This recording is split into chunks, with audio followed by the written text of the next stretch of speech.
저는 43살 정승우라고 합니다. 지방보건소에서 행정 업무를 담당하고 있죠. 말수가 많지 않은 편이라 동료들 사이에서도 조용한 사람으로 통하는데 한번 믿은 사람에게는 끝까지 의리를 지키는 성격입니다. 결혼한 지 15년이 되었는데 아내 현주와는 고등학교 때부터 알고 지낸 사이죠. 현주는 저와 달리 외향적이고 말도 잘하는 편입니다. 아이가 없어서 둘이서만 살고 있는데 현주는 전업주부로 지내다가 최근 들어 화장품 방문 판매 일을 시작했습니다. 그런데 2달 전부터 현주가 매주 토요일마다 요양원 봉사활동을 한다며 나가기 시작했습니다. 처음에는 좋은 일 한다고 생각해서 응원했죠. 누군가를 돌보는 일이니까 의미 있는 활동이라고 여겼어요. 승우 씨, 오늘도 요양원 다녀올게. 매주 토요일 아침이면 현주는 이렇게 말하며 집을 나섰습니다. 보통 오전 9시쯤 나가서 오후 4, 5시에 돌아왔죠. 돌아와서는 항상 피곤해했는데 봉사활동이 쉬운 일이 아니니까 당연하다고 생각했어요. 오히려 현주가 이런 선한 일을 한다는 것이 자랑스럽기까지 했습니다. 그런 일상이 계속 반복되던 어느 날 어머니께서 복용하시는 혈압약을 전달하려고 요양원에 들렀습니다. 평소에도 어머니 안부를 묻기 위해 가끔 들르던 곳이었죠. 그런데 접수 데스크에서 현주 이름을 말하며 자원봉사자인지 확인해 달라고 했을 때 직원분이 의외의 대답을 했습니다. 박현주요? 저희 자원봉사 명단에는 없는데요. 그 순간 머릿속이 하얘졌습니다. 분명히 현주는 매주 이곳에서 봉사한다고 했는데 명단에 없다니요. 혹시 다른 요양원인가 싶어서 주변 몇 군데 더 전화해 봤지만 결과는 마찬가지였습니다. 어디에도 현주라는 자원봉사자는 없었어요. 집으로 돌아오는 길에 온갖 생각이 머릿속을 스쳐갔습니다. 현주가 거짓말을 할 이유가 뭘까? 요양원이 아니라면 도대체 어디를 가는 걸까? 15년을 함께 살아온 아내를 의심한다는 게 이상했지만 불안한 마음을 떨칠 수가 없었습니다. 평소 같으면 직접 물어봤겠지만 왠지 모르게 입이 떨어지지 않았어요. 혹시나 하는 마음에 확인해 본 일이 이렇게 큰 의심으로 번져가는 것이 두려웠기 때문입니다. 저는 그날 밤 잠을 이루지 못했습니다. 현주는 평소와 다름없이 저녁을 준비하고 텔레비전을 보며 웃고 있었지만 제 마음속에는 의심의 씨앗이 자라나고 있었죠. 요양원 직원이 한 말이 계속 머릿속을 맴돌았습니다. 박현주라는 자원봉사자는 명단에 없다는 그 말이요. 다음 날부터 저는 조심스럽게 현주의 행동을 관찰하기 시작했습니다. 평소에는 전혀 신경 쓰지 않던 것들이 눈에 들어오기 시작했어요. 현주가 외출할 때 입는 옷차림부터 달랐습니다. 요양원 봉사를 간다면서 평소보다 훨씬 신경 써서 옷을 골라 입었고 화장도 더 진하게 했죠. 향수까지 뿌리는 모습을 보니 이상하다는 생각이 들었습니다. 노인분들을 돌보러 가는데 왜 이렇게 꾸미고 갈까 싶었거든요. 그리고 현주가 돌아왔을 때의 표정도 예전과 달랐습니다. 봉사활동을 하고 온 사람치고는 너무 밝아 보였어요. 피곤하다고 말은 하지만 얼굴에는 묘한 만족감이 서려 있었습니다. 마치 즐거운 시간을 보내고 온 것처럼 말이죠. 토요일이 다가오자 저는 결심했습니다. 직접 확인해 보기로 말입니다. 현주의 차량에는 블랙박스가 설치되어 있었는데 평소에는 한 번도 확인해 본 적이 없었어요. 하지만 이번에는 달랐습니다. 현주가 화장품 배달을 나간 사이 차고로 내려가서 블랙박스 메모리 카드를 빼냈습니다. 손이 떨렸습니다. 결혼 15년 만에 아내를 의심하며 이런 일을 한다는 것이 믿어지지 않았거든요. 하지만 진실을 알고 싶었습니다. 컴퓨터에 연결해서 지난 몇 주간의 기록을 확인하는 순간 제 예상이 맞았다는 것을 알 수 있었어요. 현주는 요양원으로 가지 않았습니다. 대신 해안가 쪽으로 향했더군요. 구체적으로는 바다가 보이는 카페와 그 근처의 숙박업소들이 주요 목적지였습니다. 녹화된 영상을 보니 현주가 차에서 내려 누군가를 기다리는 모습도 포착되었어요. 하지만 상대방의 얼굴은 명확하게 보이지 않았습니다. 더 확실한 증거가 필요했습니다. 저는 평소 같으면 상상도 할 수 없는 일들을 준비하기 시작했어요.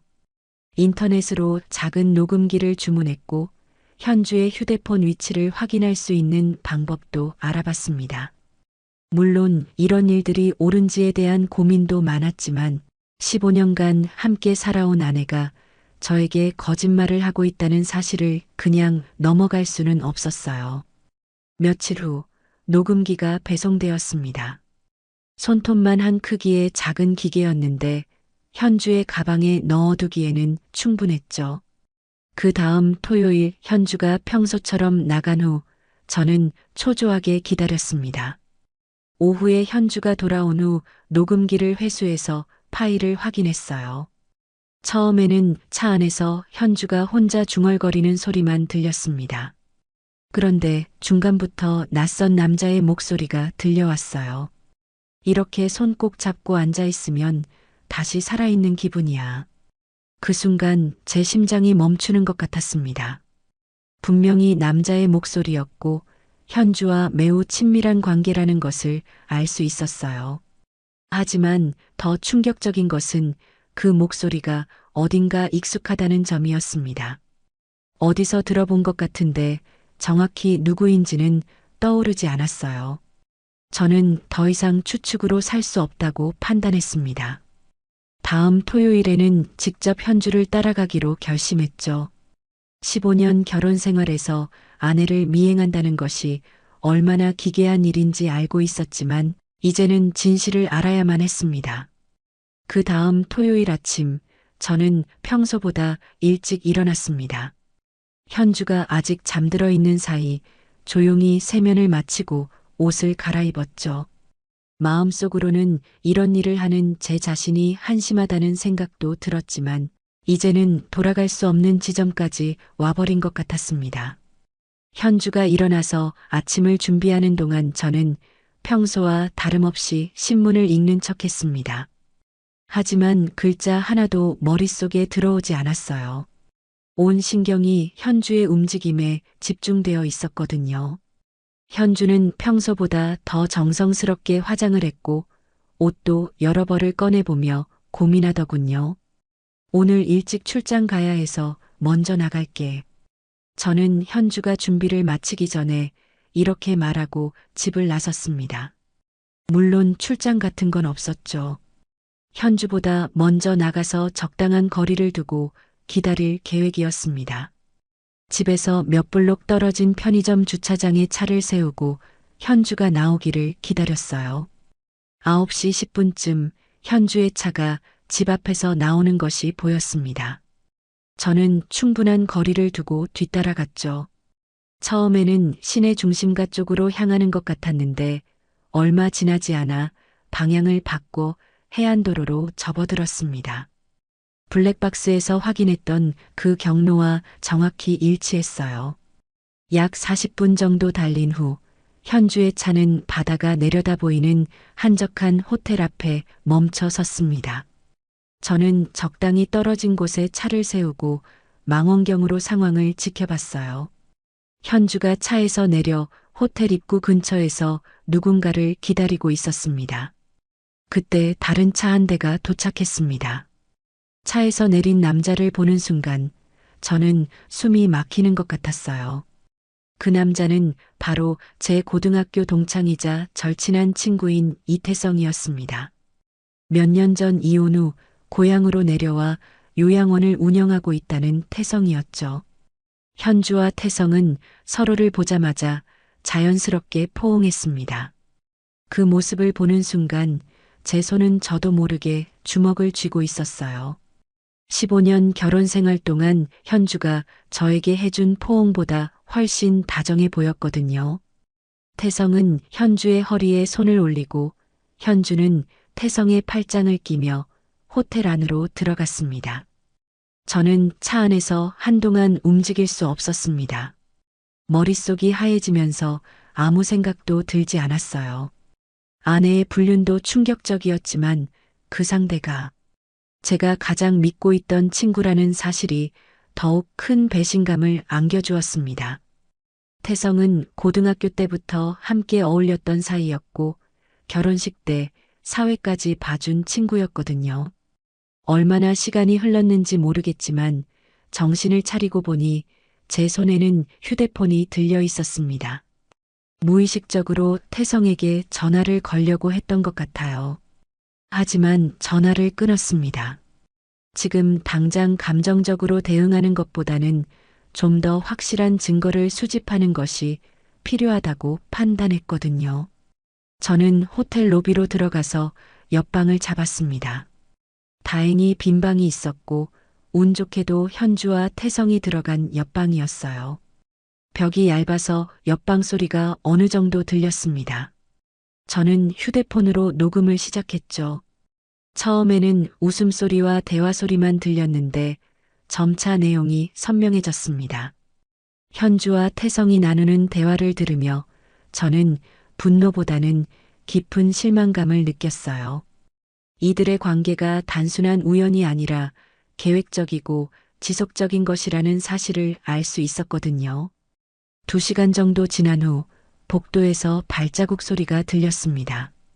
현주와 태성이 방에서 나오는 소리였어요. 문틈으로 들여다보니 두 사람이 방문을 열고 나오는 모습이 보였어요. 현주는 머리카락을 다시 정리하고 있었고 태성은 현주의 어깨에 자연스럽게 손을 올리며 무언가 말하고 있었습니다. 그들의 모습은 마치 오랫동안 연인 관계를 유지해온 사람들처럼 자연스러웠죠. 저는 그들이 엘리베이터를 타고 내려간 후 조용히 방에서 나왔습니다. 복도는 고요했고 제 발걸음 소리만 울려 퍼졌어요. 마음속으로는 온갖 생각이 소용돌이치고 있었지만 겉으로는 최대한 침착함을 유지하려고 노력했습니다.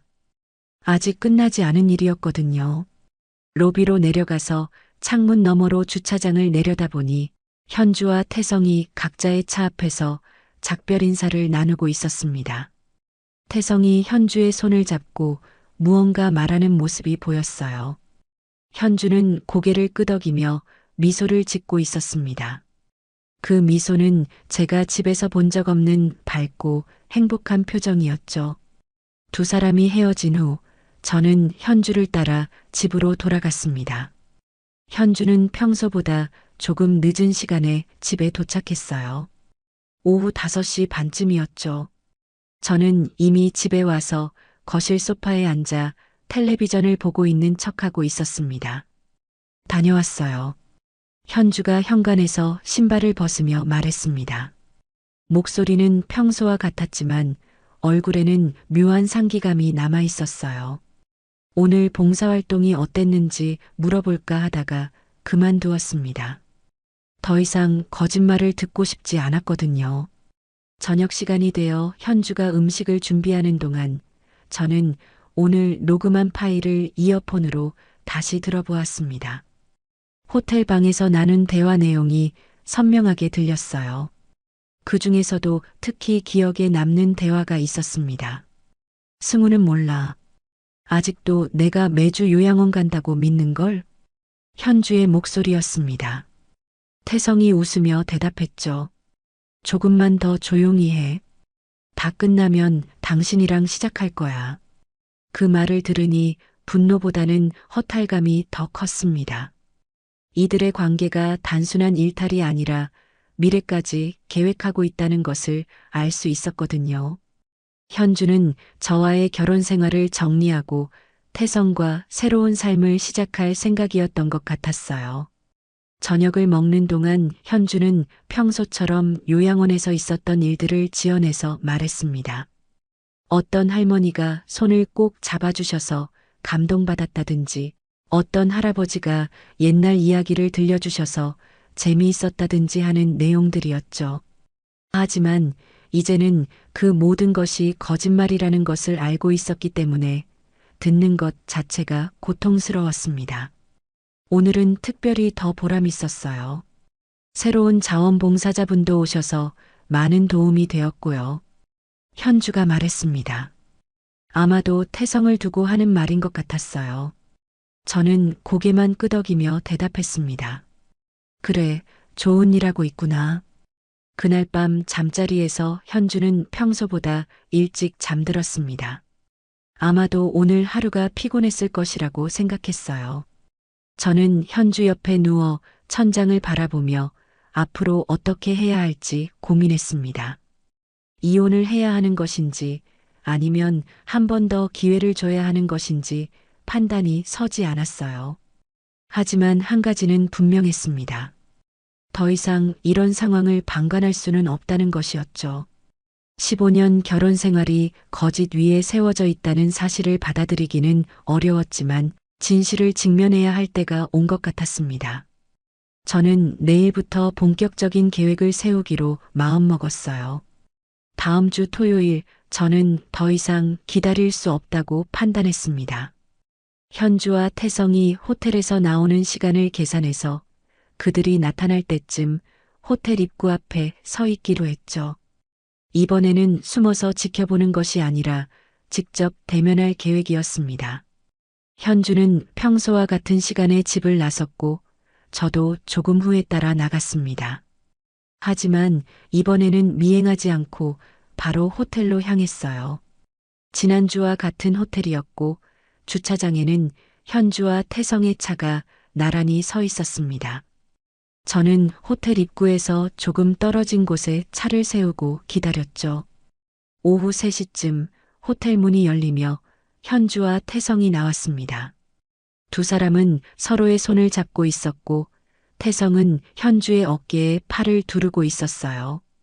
그들이 주차장 쪽으로 걸어오는 순간 저는 차에서 내려 그들 앞에 섰습니다. 현주는 저를 보자마자 얼굴이 하얗게 변했습니다. 태성은 잠깐 당황한 듯 보였지만 곧 침착한 표정을 지으려고 노력했어요. 하지만 저와 눈을 마주치지는 못했습니다. 세 사람 사이에 흐르는 침묵이 길게 이어졌죠. 아내를 믿었어. 친구도 믿었지. 근데 지금 당신들 눈앞에서 내가 무슨 말을 해야 할까? 저는 차분한 목소리로 말했습니다. 분노로 소리를 지르고 싶었지만 오히려 조용히 말하는 것이 더 큰 무게를 가진다는 것을 알고 있었거든요. 현주는 입술을 떨며 뭔가 말하려고 했지만 소리가 나오지 않았어요. 태성은 고개를 돌린 채 저를 보지 못하고 있었습니다. 승우야, 이건 네가 생각하는 게 아니야. 태성이 드디어 입을 열었습니다. 하지만 그의 목소리는 평소와 달리 떨리고 있었어요. 저는 태성을 빤히 바라보며 대답했습니다. 그럼 내가 뭘 잘못 생각하고 있는 건데? 태성은 더 이상 말하지 못했습니다. 현주는 제 앞에서 고개를 숙인 채 서 있었어요. 15년 동안 함께 살아온 아내가 이렇게 초라해 보인 적은 처음이었습니다. 하지만 동정심은 들지 않았어요. 오히려 그동안 저를 속여온 것에 대한 실망감만 더 커졌습니다. 저는 현주와 태성을 번갈아 보며 천천히 말했습니다. 그동안 제가 알아낸 모든 것들에 대해서 말이죠. 블랙박스 기록부터 시작해서 녹음 파일, 그리고 오늘 이 순간까지의 모든 과정을 설명했습니다. 두 사람의 얼굴은 점점 더 창백해져 갔어요. 매주 토요일마다 요양원 간다고 했지. 그런데 정작 어떤 요양원에도 현주라는 자원봉사자는 없더라고. 그럼 어디 갔는지는 이제 알겠지? 현주가 드디어 고개를 들어 저를 바라봤습니다. 눈가에는 눈물이 맺혀 있었지만 저는 더 이상 그런 것에 흔들리지 않았어요. 이미 너무 많은 거짓말을 들어왔거든요. 태성아, 너는 내 친구였잖아. 고등학교 때부터 지금까지 25년을 알고 지낸 사이였는데 어떻게 이럴 수 있어? 태성은 여전히 제 눈을 똑바로 보지 못했습니다. 그의 손은 주먹을 쥐었다 폈다 하며 떨리고 있었어요. 평소 당당하고 자신감 넘치던 모습은 온데간데 없었습니다. 저는 더 이상 이들과 대화할 필요가 없다고 생각했습니다. 이미 확인할 것은 다 확인했고 들을 말도 다 들었어요. 이제 남은 것은 법적인 절차뿐이었습니다. 저는 두 사람에게 등을 돌리며 마지막으로 한마디 더 했습니다. 이제 끝이야. 둘 다 내 인생에서 사라져. 차에 올라타서 시동을 걸며 백미러로 뒤를 돌아보니 현주와 태성이 여전히 그 자리에 서 있었습니다. 하지만 더 이상 손을 잡고 있지는 않았어요. 서로 떨어져서 어색하게 서 있는 모습이었습니다. 아마도 이제야 상황의 심각성을 깨달은 것 같았죠. 집으로 돌아가는 길에 저는 앞으로의 계획을 세웠습니다. 감정에 휘둘려서는 안 되고 차분하고 체계적으로 접근해야 했어요. 15년 결혼 생활을 정리하는 일이니까 신중해야 했습니다. 집에 돌아온 저는 바로 컴퓨터 앞에 앉았습니다. 감정적으로 행동해서는 안 된다는 것을 알고 있었거든요. 15년 결혼 생활을 정리하는 일이니만큼 차분하고 체계적으로 접근해야 했습니다. 먼저 할 일은 법적인 절차를 준비하는 것이었죠. 인터넷으로 이혼 전문 변호사를 검색해서 월요일 아침 첫 번째 상담 예약을 잡았습니다. 그리고 지금까지 수집한 모든 증거들을 정리하기 시작했어요. 블랙박스 영상 파일, 녹음 기록, 현주의 거짓말 내용을 시간 순으로 정리한 문서까지 꼼꼼하게 준비했습니다. 현주는 그날 저녁 늦게 집에 돌아왔습니다. 평소보다 훨씬 늦은 시간이었는데 아마도 태성과 오늘 일에 대해 이야기를 나누느라 그랬을 것이라고 생각했어요. 현주는 집에 들어오자마자 제게 다가와서 무릎을 꿇었습니다. 승우 씨, 미안해. 정말 미안해. 하지만 저는 현주를 쳐다보지도 않았습니다. 이미 너무 늦었다고 생각했거든요. 현주가 계속 사과하고 용서를 구했지만 저는 아무 대답도 하지 않았어요. 대신 준비해둔 서류들을 현주 앞에 내밀었습니다. 월요일 아침 저는 회사에 반차를 내고 변호사 사무실을 찾아갔습니다. 변호사는 제가 준비한 증거들을 보더니 매우 탄탄한 사건이라고 말했어요. 이혼 소송과 함께 태성을 상대로 한 상간자 소송도 동시에 진행할 수 있다고 했습니다. 이 정도 증거면 재판에서 유리한 위치에 설 수 있습니다. 특히 계획적이고 지속적인 불륜이라는 점이 입증되니까요.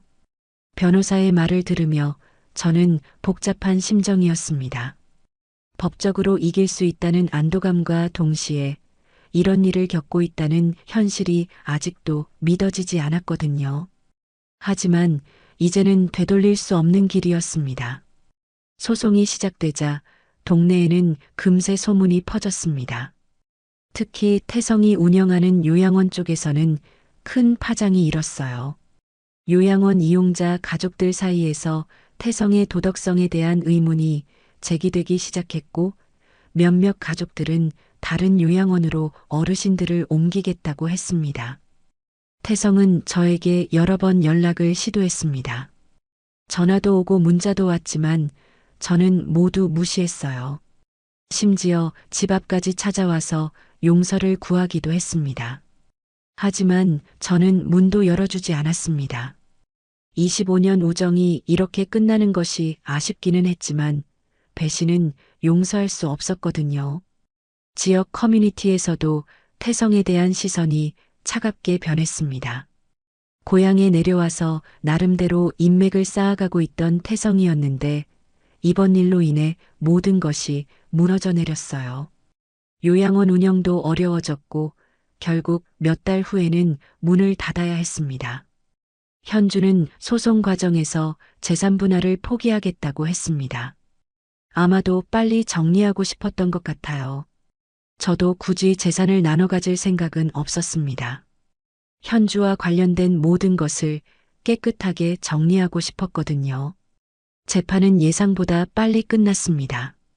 워낙 명확한 증거들이 있었기 때문에 현주 측에서도 별다른 반박을 하지 못했어요. 태성은 상간자 소송에서 배상금을 지불하라는 판결을 받았습니다. 금액이 크지는 않았지만 그것이 중요한 게 아니었어요. 잘못에 대한 책임을 지게 하는 것이 목적이었거든요. 두 사람의 마지막 봉사는 내 인내심에 대한 거였나 봐요. 재판이 끝난 후 변호사에게 한 말이었습니다. 복수는 감정이 아니라 사실로 완성되는 것이라는 생각이 들었어요. 분노나 원망보다는 담담하게 진실을 드러내는 것이 더 큰 힘을 가진다는 것을 깨달았습니다. 모든 법적 절차가 마무리된 후 저는 새로운 계획을 세우기 시작했습니다. 이 집에서 더 이상 살고 싶지 않았어요. 현주와의 추억이 담긴 모든 것들을 뒤로하고 새로운 곳에서 새로운 삶을 시작하고 싶었습니다. 어머니를 좋은 요양병원에 모시고 저는 완전히 다른 환경으로 떠나기로 결심했죠. 모든 법적 절차가 끝난 후 저는 새로운 삶을 위한 준비를 시작했습니다. 먼저 어머니를 좋은 요양병원에 모시는 일부터 해결해야 했죠. 시내에서 가장 평판이 좋은 곳을 알아보고 직접 방문해서 시설을 확인했습니다. 어머니께서는 처음에 혼자 남겨지는 것을 걱정하셨지만 제가 새로운 곳에서 새로운 시작을 해야 한다는 말씀을 드리니 이해해 주셨어요. 승우야, 네가 행복했으면 좋겠다. 어머니의 마지막 말씀이었습니다. 어머니께서는 현주와 태성 사이에 무슨 일이 있었는지 대략 눈치채고 계셨던 것 같았어요. 하지만 자세한 내용을 묻지는 않으셨습니다. 대신 제가 내린 결정을 믿어주신다고 하셨죠. 집을 정리하는 일은 생각보다 오래 걸렸습니다. 15년 동안 쌓인 물건들을 하나씩 분류하면서 현주와 함께했던 시간들이 주마등처럼 스쳐 지나갔어요. 결혼 초기에 함께 고른 가구들, 여행에서 사온 기념품들, 그리고 매년 찍었던 사진들까지 모든 것이 이제는 의미를 잃어버린 물건들에 불과했습니다. 정말 필요한 것들만 남기고 나머지는 모두 정리했습니다. 가구는 중고업체에 넘겼고 옷가지나 생활용품들은 자선단체에 기부했어요. 현주와 관련된 모든 것들을 깨끗하게 지우고 싶었거든요. 마지막에는 정말 작은 트럭 한 대분의 짐만 남았습니다. 새로운 터전으로 강릉을 선택했습니다. 바다가 보이는 작은 마을이었는데 예전에 혼자 여행 갔을 때 인상 깊었던 곳이에요. 조용하고 평화로웠으며 무엇보다 이곳에서는 아무도 저를 알지 못했습니다. 새로운 시작을 하기에는 완벽한 곳이라고 생각했죠.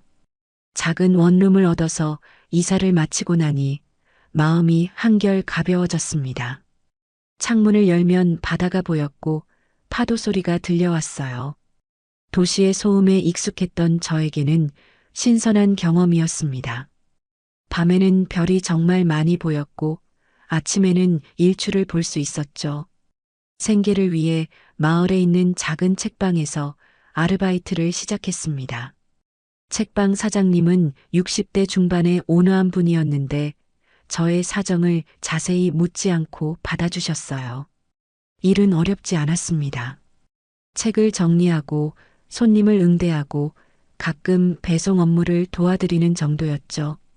처음에는 적응이 쉽지 않았습니다. 15년 동안 익숙했던 일상이 완전히 바뀌었거든요. 아침에 일어나면 현주가 준비해둔 아침 식사가 없었고 저녁에 퇴근해도 아무도 기다리지 않았어요. 하지만 시간이 지나면서 이런 혼자만의 시간이 오히려 소중하다는 것을 깨달았습니다. 요리를 배우기 시작했습니다. 평생 현주가 해주던 음식만 먹다가 혼자 해 먹어야 하니 처음에는 당황스러웠어요. 하지만 인터넷으로 레시피를 찾아보고 하나씩 따라하다 보니 제법 만들어 먹을 만한 음식들을 만들 수 있게 되었습니다. 특히 라면에 계란과 파를 넣어서 끓이는 것부터 시작해서 나중에는 간단한 찌개까지 만들 수 있게 되었죠. 마을 사람들은 대부분 친절했습니다. 처음에는 낯선 사람을 경계하는 듯 했지만 책방에서 일하면서 자연스럽게 인사를 나누게 되었어요. 특히 마을 이장님은 저를 많이 챙겨주셨는데 가끔 집에서 기른 채소를 갖다 주시기도 했습니다. 서울에서는 이웃과 인사조차 나누지 않고 살았는데 이곳에서는 모든 사람이 가족처럼 느껴졌어요. 저녁에는 바닷가를 산책하는 것이 일상이 되었습니다. 파도 소리를 들으며 걷다 보면 마음이 정말 평온해졌어요. 현주와 태성에 대한 분노나 원망도 점차 사라져갔습니다. 바다는 모든 것을 받아들이고 정화시켜주는 것 같았죠. 하루하루가 조용했지만 그 조용함 속에서 진짜 제 자신을 찾아가고 있다는 느낌이 들었습니다. 강릉에서의 새로운 삶이 시작된 지 6달이 지났습니다. 책방에서의 일도 익숙해졌고 마을 사람들과도 자연스럽게 어울리게 되었죠. 무엇보다 혼자만의 시간을 온전히 즐길 수 있게 되었습니다. 아침에 일어나서 바다를 바라보며 커피를 마시는 시간, 저녁에 책을 읽으며 보내는 조용한 시간들이 소중하게 느껴졌어요. 그런데 어느 날 책방에 새로운 단골 손님이 나타났습니다. 30대 후반으로 보이는 여성이었는데 매주 화요일과 금요일에 어김없이 찾아와서 책을 골라갔어요. 주로 에세이나 여행서를 좋아했고 가끔 요리책도 빌려갔습니다. 조용하고 차분한 성격으로 보였는데 항상 혼자 와서 책을 고르고 조용히 나가곤 했죠. 처음에는 그저 단골 손님 중 한 명이라고 생각했습니다. 하지만 몇 주가 지나면서 자연스럽게 인사를 나누게 되었고 가끔 책에 대한 간단한 대화도 하게 되었어요. 그녀의 이름은 김선영이었습니다. 서울에서 내려와 이 마을에 정착한 지 1년 정도 되었다고 했죠. 이 책 어떠셨어요? 어느 날 선영이 빌려갔던 에세이를 반납하며 물었습니다. 저는 그 책을 읽어본 적이 있어서 자연스럽게 대화가 이어졌어요. 선영은 책에 대해 이야기할 때 눈이 반짝였고 깊이 있는 생각을 가지고 있다는 것을 알 수 있었습니다. 점차 선영과의 대화는 책을 넘어서 일상적인 이야기로 확장되었습니다. 서로의 과거에 대해서는 자세히 묻지 않았지만 현재의 삶에 대해서는 솔직하게 이야기를 나눴어요. 선영도 저처럼 새로운 시작을 위해 이곳에 온 사람이라는 것을 어렴풋이 알 수 있었습니다. 어느 가을 저녁 선영이 책방 문을 닫을 시간까지 머물러 있었습니다. 그날은 유독 손님이 적어서 조용했는데 선영과 저는 책방 안에서 차를 마시며 이야기를 나누고 있었어요. 창밖으로는 석양이 바다를 붉게 물들이고 있었습니다. 저도 요양원 핑계로 버림받았어요. 근데 이렇게 다시 웃네요. 선영이 갑자기 이런 말을 했습니다. 그 순간 저는 깜짝 놀랐어요. 선영도 저와 비슷한 상황을 겪었다는 것을 알 수 있었거든요. 하지만 선영의 얼굴에는 원망이나 분노가 아니라 담담한 수용의 표정이 있었습니다. 저도 조심스럽게 제 이야기를 들려주었습니다. 현주와 태성의 배신, 그리고 이곳으로 오게 된 경위에 대해서 말이죠. 선영은 조용히 들어주었고 가끔 고개를 끄덕이며 공감을 표했습니다. 두 사람 모두 상처를 가지고 있었지만 그 상처를 딛고 새로운 삶을 살아가고 있다는 공통점이 있었어요. 그날 이후로 선영과 저는 더 가까워졌습니다. 함께 바닷가를 산책하기도 하고 마을 카페에서 차를 마시며 이야기를 나누기도 했죠. 선영과 함께 있으면 마음이 편안했습니다. 서로를 이해하고 배려하는 마음이 자연스럽게 생겨났어요. 겨울이 되어 눈이 내리기 시작했을 때 선영과 저는 서로에게 특별한 감정을 느끼고 있다는 것을 알게 되었습니다. 하지만 서두르지 않았어요. 과거의 상처가 완전히 아물지 않은 상태에서 성급하게 새로운 관계를 시작하는 것은 위험하다는 것을 둘 다 알고 있었거든요. 대신 천천히 서로를 알아가기로 했습니다. 사랑보다는 존중이 먼저였고, 감정보다는 이해가 우선이었어요. 현주와의 결혼 생활에서는 느껴보지 못했던 새로운 형태의 관계였습니다. 서로의 상처를 이해하고 서로의 치유 과정을 기다려주는 관계 말이죠. 봄이 되어 벚꽃이 피기 시작했을 때 선영과 저는 조용한 약속을 했습니다. 서로를 평생의 동반자로 여기되 절대 서두르지 않기로 한 것이었어요. 배신은 이미 지나간 일이었고 이제는 믿음이 천천히 돌아오고 있었습니다. 바다가 보이는 작은 마을에서 선영과 함께하는 새로운 삶이 시작되었습니다. 과거의 아픔은 완전히 사라지지 않았지만 그 아픔을 딛고 새로운 행복을 만들어가고 있었어요. 이제는 누군가를 의심하며 살지 않아도 되는 평온한 일상이 제게는 가장 큰 선물이었습니다. 다음 이야기로 또 찾아뵙겠습니다. 오늘도 함께 해주셔서 감사합니다.